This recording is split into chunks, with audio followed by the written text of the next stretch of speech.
అందరికీ నమస్కారం.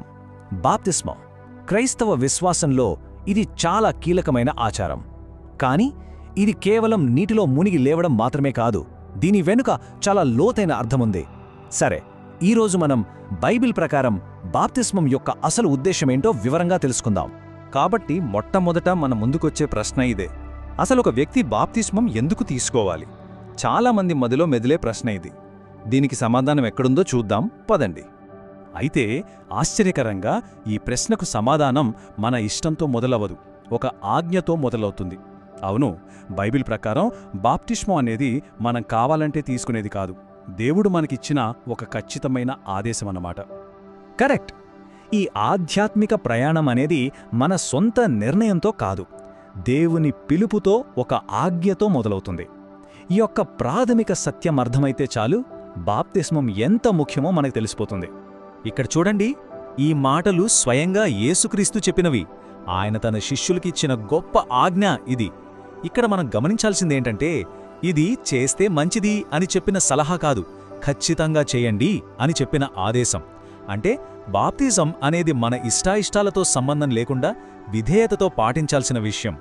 సరే, ఇది దేవుని ఆజ్ఞ అని అర్థమైంది. మరి గుడ్డిగా పాటించడమేనా? కానే కాదు. ఈ ఆజ్ఞ వెనుక చాలా శక్తివంతమైన అర్థం, ఒక సింబలిజం దాగి ఉంది. దాని ప్రాముఖ్యత ఏంటో ఇప్పుడు చూద్దాం. ఈ చిత్రం చూస్తే మనకు చాలా క్లియర్గా అర్థమవుతుంది. రోమాపత్రికలో చెప్పినట్టు నీళ్లలోకి మునగడమంటే మన పాత పాపపు జీవితాన్ని క్రీస్తుతో పాటు పాతిపెట్టేయడం లాంటిది. ఇక ఆ పాత మనిషి లేడు. మరి నీళ్లలోంచి పైకి లేవడమేంటి? అది క్రీస్తుతో పాటు ఒక సరికొత్త జీవితంలోకి మళ్లీ పుట్టడం, పునరుత్థానం చెందడం అన్నమాట. సింపుల్గా చెప్తాలంటే పాపానికి చచ్చిపోయి దేవుని కోసం బ్రతకడం. ఓకే, బాప్తిస్మం అనేది ఇంత పవర్ఫుల్ సింబల్ అని తెలిసింది. కానీ ప్రాక్టికల్గా దాని ఉద్దేశమేంటి? ఈ ఆచారం ఒక వ్యక్తి జీవితంలో, అలాగే సంఘంలో ఎలాంటి మార్పు తీసుకొస్తుంది? ఒక్కసారి పరిశీలిద్దాం. చూడండి, బాప్తిస్మానికి ప్రధానంగా 4 ఉద్దేశాలున్నాయి. ఫస్ట్, ఇది క్రీస్తు ఆజ్ఞకు మనం లోబడుతున్నామని చూపించే ఒక యాక్షన్. సెకండ్, మన విశ్వాసాన్ని మనలోనే దాచుకోకుండా ధైర్యంగా అందరి ముందు ప్రకటించడం.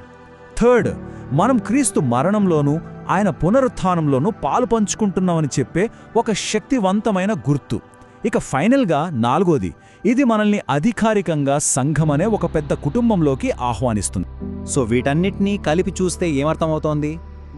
బాప్తిస్మం అనేది కేవలం ఒక కార్యక్రమం కాదు, అది మన ఆధ్యాత్మిక జీవితంలో ఒక పెద్ద టర్నింగ్ పాయింట్, ఒక పాత చాప్టర్కి ముగింపు, ఒక సరికొత్త అధ్యాయానికి ఆరంభమన్నమాట.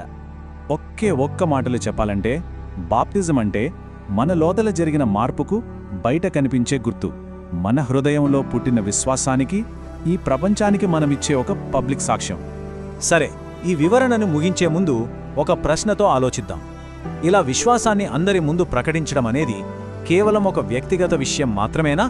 లేకపోతే ఒకరినొకరు సపోర్ట్ చేసుకునే ఒక బలమైన సంఘాన్ని నిర్మించడానికి ఇది ఎలా పునాది వేస్తుంది?